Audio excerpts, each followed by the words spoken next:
the Waikato River without a paddle. Te ura Flavel.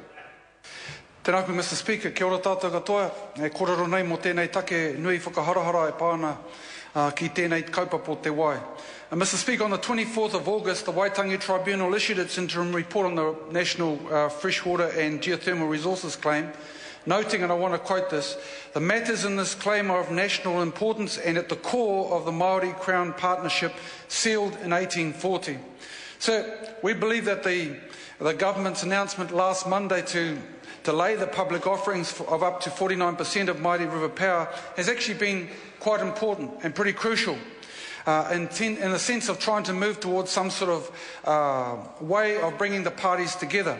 This gives us time to address Māori rights and interests in the water, which was at the substantive issue, which were confirmed and guaranteed through the Treaty of Waitangi. But still, I wanted to come to the House to specifically address some of the rubbish that came out of the mouth of the first speaker in this debate, speculating that the Māori Party would be boycotting the national hui on Thursday. So, just for Mr. Cosgrove, I want to set the record straight, Mr. Speaker. Firstly, where was he when all this sort of discussion was going on, number one?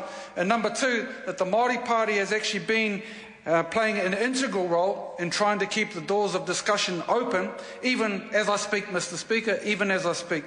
We've played a unique role in creating the opportunity for debate around the mixed ownership model. And contrary to Mr. Cosgrove's rantings, the Māori Party will be at the hui on Thursday, represented by our leader, Dr. Peter Sharples. Something that he should know about and failed to explain because it's been well reported in the media for over the last week. Can I say, Mr. Speaker, our view has always been that issues around water are definitely in the hands of iwi and hapu, and there will come a time when we do need to have a national picture, a national framework as has been discussed in the past. But that sort of discussion is something that needs to take place for iwi. They should have their own time, their own place to have their kōrero. So this is a natural, the hui on Thursday is a natural follow-on from the hui called on the 18th of July by who? By the Māori Party and the Minister for Māori Affairs, with iwi leaders, the Council, Māori Council and claimants, and we brought them together in, I suppose, a unique spirit of collaboration in fighting about what is right. So naturally, the hui, as I say, in conjunction with iwi leaders and the Māori Council, is something that the Waitangi Tribunal, in fact, recommended should happen. And that was a key priority for us, to try and get all the key players into the same room. And it's just as important that all Māori interests have their space in the discussion, away from politicians, and that is the hui that's going to take place at Ngārua Wāhia towards the end of the week.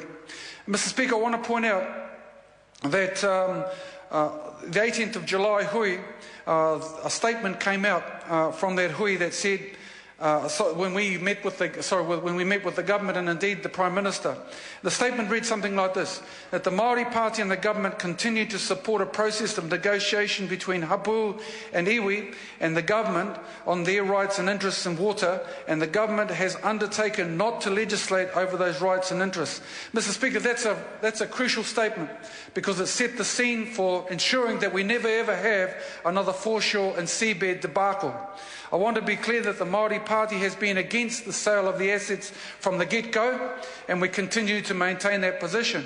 However, we want to make sure that iwi, the claimants and hapu have an opportunity to have their day and discussion with the Crown. Why? Because they have their interests at heart, and they need to put their issues on the table.